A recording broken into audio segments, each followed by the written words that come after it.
ગુજરાતીના અંદર ભાષા તંત્ર જેના અંદર આ ક્ષમતાનો ક્રમ છે સ્વર અને વ્યંજન વિશે જાણે છે 3 1 10 તો અહીંયા આજે આપણે સ્વર અને વ્યંજન કોને કહેવાય એના વિશે આપણે સ્વર વ્યંજન વિશે તો બધા જાણીએ છીએ દાખલા તરીકે પહેલા બીજા કે ત્રીજામાંથી જ આપણે શરૂઆતથી સ્વર વ્યંજન વિશે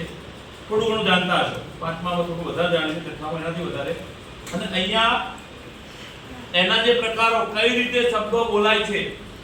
બરાબર ક્યાંથી બોલાય છે કયા શબ્દો બોલાય છે કઈ રીતે એનો ઉપયોગ થાય છે એના વિશે જાણીશું આપણે બરાબર મિત્રો તો આજે સ્વર અને વ્યંજન વિશે વધુ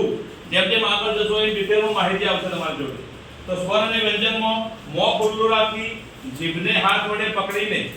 ગમે તે એક શબ્દ બોલવાનો પ્રયત્ન કરી બરાબર આપણે કેમ થયું કશું બોલી શકાય છે કે નહીં ને તો બધા શબ્દો એક જ જગ્યાએથી નથી બોલી શકાતા યાદ રાખજો મિત્રો બરાબર અલગ અલગ શબ્દો બોલવા માટે આપણા જે મોઢું છે ને આપણે એનો ઉપયોગ કરીએ છીએ અલગ અલગ અવયવનો ઉપયોગ થાય છે તો બોલવા માટે જીભની ખાસ જરૂર પડે છે એ તો આપણે બધાને ખબર છે કે ખાસ બધાને જરૂર શાની પડે જીભની બરાબર તમારે બેનું ધ્યાન અહીંયા નથી બાપ જવું છે તમારે એમ જ છે ને મોટા ભાગનું તો જીભની મદદ વડે બોલી શકાય છે હા માત્ર એકલા સ્વરોને જીભની મદદ વગર બોલી શકાય છે જીભની મદદ વગર બોલવા હોય તો સ્વરો બોલી શકાય ટ્રાય કરો તમે બરાબર મનમાં એટલે ખબર પડશે ચાલો સમજીએ ફેફસામાંથી નીકળતી હવા હોય બરાબર સમજીએ આપણે ફેફસામાંથી નીકળતી હવા શ્વાસ નળી દ્વારા કોનો અવાજ આવે પાછો નાદતંત્રીઓમાં આવે ત્યારે તે રોકાય છે અવરોધાય છે બરાબર એટલે અને પછી મોં એટલે આપણું જે મુખ પદ કહેવાય એને મોં કહેવાય કે નાક એને નાસિકા પદ કહેવાય નાકને બરાબર આ દ્વારા બહાર આવે છે ત્યારે પ્રગટતો ધ્વનિ છે એને સ્વર કે વ્યંજન રૂપે આપણને અલગ અલગ રીતે સંભળાતો હોય છે બરાબર તો આપણે એક એકની વાત કરીએ મિત્રો ભાષાનો નાનામાં નાનો ઘટક સમજો એકમ જેને કહેવાય બરાબર એ અવાજ છે ધ્વનિ છે આપણે જે બોલી છે એને ધ્વનિ કહેવાય અવાજ કહેવાય તો ભાષાના આવા ધ્વનિઓને આપણે સ્વર અને વ્યંજન તરીકે ઓળખીએ છીએ બરાબર પહેલા સ્વરની વાત કરીએ મુખમાં પસાર થતો અવાજ મુખમાં પસાર થતો અવાજ સ્વર આ રીતે મુખમાંથી પસાર થતો અવાજ એટલે કે ધ્વનિ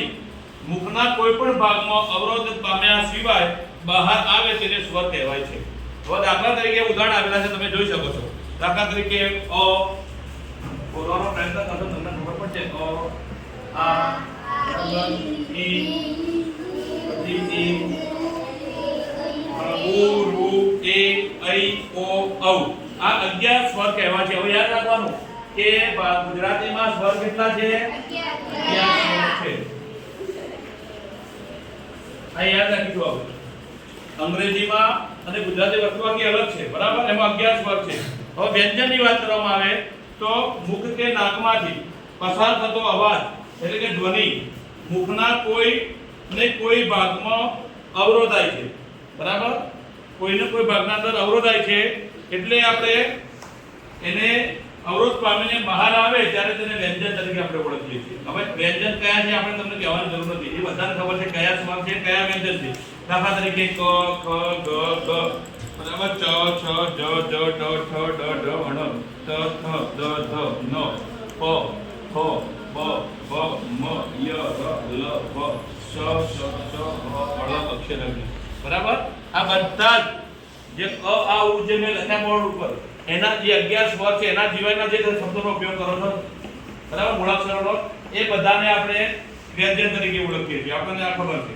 હવે અલગ અલગ એના પ્રકાર છે કેમ કહેવાય પહેલા એને અઘોષ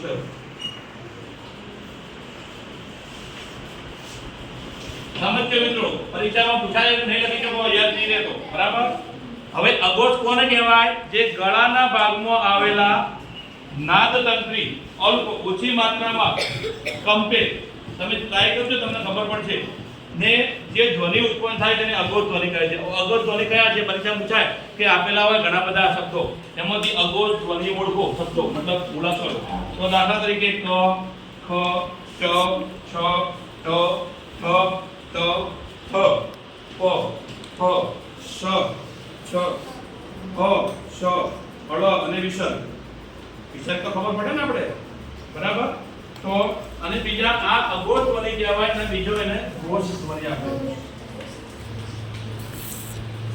સમજ બરાબર તો હવે આ યાદ રાખજો કે ગળાના ભાગમાં આવેલા નાદતંત્રી કંપે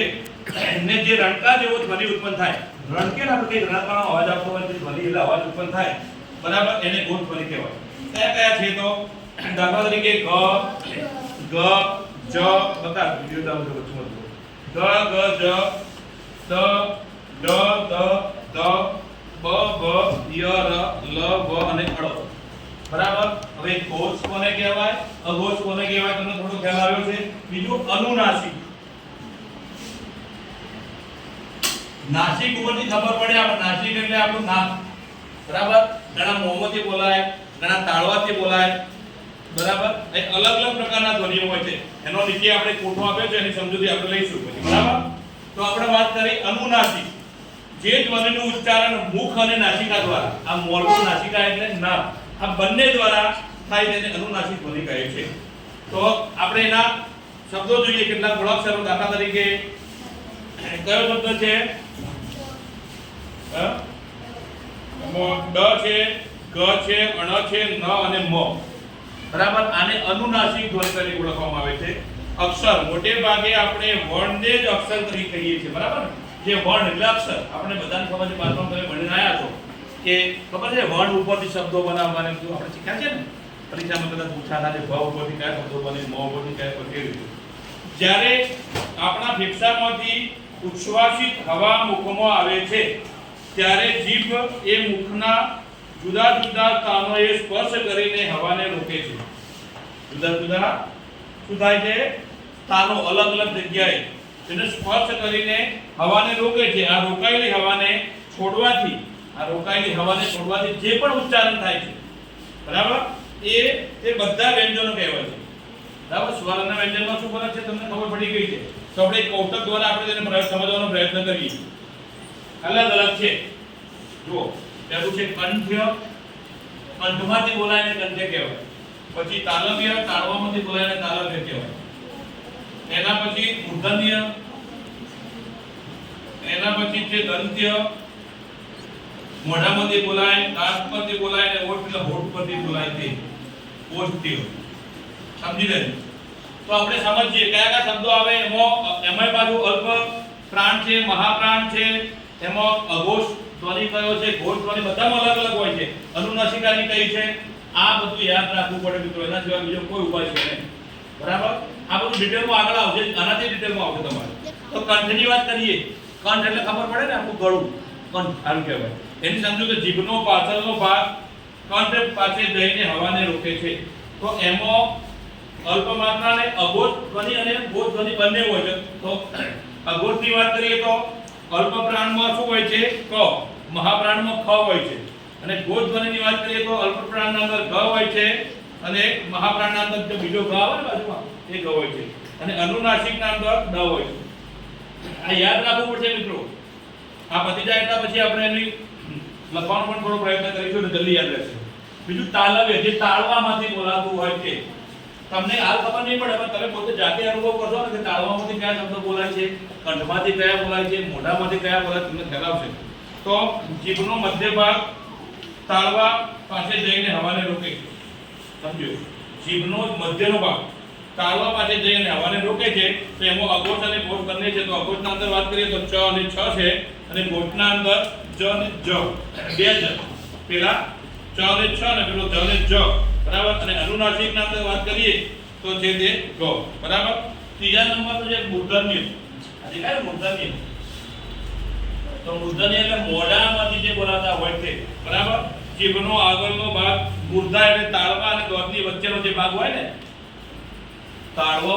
અને દાંતની વચ્ચેનો જે ભાગ હોય એને મૂર્ધન્ય કહેવાય છે એને સ્પર્શ કરીને હવાને રોકે છે તો જ્યારે બોલીએ ને એ જગ્યા એ ભાગને ટચ થાય આપણે બોલવાનો પ્રયત્ન કરીએ છીએ તો એમાં અઘોષ ધ્વનિ કયા છે અલ્પ પ્રાણ છે એમાં ટ અને મહાપ્રાણ છે ઠ અને ઘોષના અંદર વાત કરીએ તો અલ્પ પ્રાણના અંદર ડ છે અને મહાપ્રાણના અંદર ઢ છે અને અનુનાસિકા છે અણ અણનો ઉપયોગ આપણે લગભગ કોઈ જગ્યાએ ખાસ કરતા નથી, બહુ ઓછો થાય છે, અલ્પ માત્રામાં થાય છે, બરાબર ને? તેના પછી દંત્યો. દંત્ય એટલે દાંતથી બોલાતા હોય તે યાદ રાખજો. તારું ધ્યાન બહાર છે બરાબર, પીટી જવાની મળે. મારા નામ જો તમને હવે મારા પછી આ જ કરવું પડશે, બીજું નહીં કરી શકું તમારા માટે. દંત્ય એટલે દાંત, બરાબર? આ વિડિયો ચાલુ ના હું સમજાવવાનો. જીભનો આગળનો ભાગ ઉપરના દોતને સ્પર્શ કરી અને હવાને રોકે છે, બરાબર? આપણો જે જીભનો આગળનો જે ભાગ છે એ હવા દોતને સ્પર્શ થાય છે, બોલવાનો પ્રયત્ન કરજો. અને તેના દાંતથી જે દાંતનો ઉપયોગ કરીને આપણે જે બોલતા હોય બધા જે ધ્વનિ કહેવાય છે એ, બરાબર? તો એને ઘોષની વાત કરીએ તો અલ્પ પ્રાણના અંદર ત આવે છે, મહાપ્રાણમાં આવે છે થ. પછી ઘોષની વાત કરીએ તો અલ્પ પ્રાણના અંદર ધ આવે છે, મહાપ્રાણમાં ધ આવે છે, અનુનાસિકાના અંદર ન આવે છે, બરાબર? આ છે દંત્યની વાત જે દાંતથી બોલાય છે. અને ઓઠ જે આપણે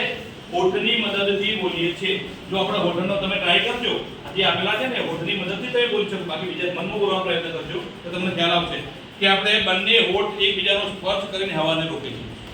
બંને હોઠનો જ ઉપયોગ થાય. કયા કયા શબ્દો છે તો કે અઘોષ અને ઘોષના અંદર અઘોષની વાત કરીએ તો પ અને ફ છે, અને ઘોષની વાત કરીએ તો બ અને ભ છે, બરાબર? અને અનુનાસિકના અંદર મ છે. તો આ બધા શબ્દો સ્વર અને વ્યંજન, કોઈ પણ શબ્દ બને તો એકલો સ્વરથી પણ નથી બનતો ને એકલા વ્યંજનથી પણ નથી બનતો, બરાબર ને? તમે કોઈ પણ શબ્દ બોલજો, ર બોલજો તો ર ની પાછળ અ પણ બોલાય છે, મ ની પાછળ અ પણ બોલાય છે, મ બોલાય છે ને? એટલે સ્વર અને વ્યંજન બંને ભેગું થાય ત્યારે શબ્દ કે એનો જે મૂળાક્ષર બને છે, બરાબર? તો ભાષામાં આવા ધ્વનિઓ એટલે કે સ્વર અને વ્યંજન એકબીજા સાથે જોડાઈને એક અર્થપૂર્ણ એકમ શબ્દ બનાવે છે. જેમ કે આપણે વાત કરી આ પછી પરીક્ષામાં પણ પૂછાય એવું છે. એક શબ્દ લખ્યો હ વત્તા અ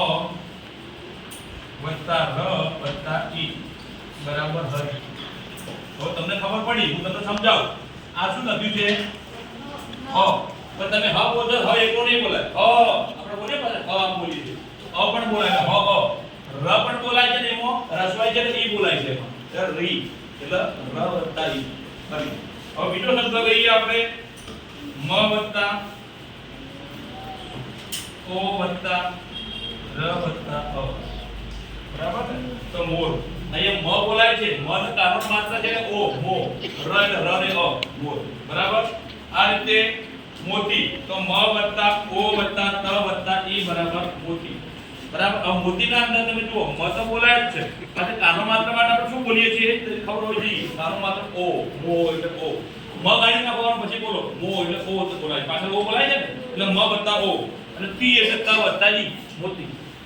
પરીક્ષામાં આવું પૂછે તો આવડે કે ના આવડે તમને? બરાબર? પછી દ વત્તા અ વત્તા ર વત્તા મ વત્તા અ. આ ધર્મ બોલીએ એના ત્રણ શબ્દો અલગ પાડીએ. આપણા બે શબ્દો છે પણ આ ત્રણ બોલ ધર્મ. તો ધ વત્તા અ એટલે ધ, ર વત્તા ર, ર અડધો છે, બરાબર? એટલે અ નથી બોલવાનું, અને મ આખો છે એટલે મ વત્તા અ એટલે ધર્મ, બરાબર? અને અહીંયા છેલ્લો શબ્દ છે વહુઠા. તો ભવ વત્તા વ વત્તા ઔ એટલે વહુ, બરાબર? ઠામાં ઠ વત્તા આ એટલે ઠા. ખ્યાલ આવી ગયો બધાને? ચલો આપણે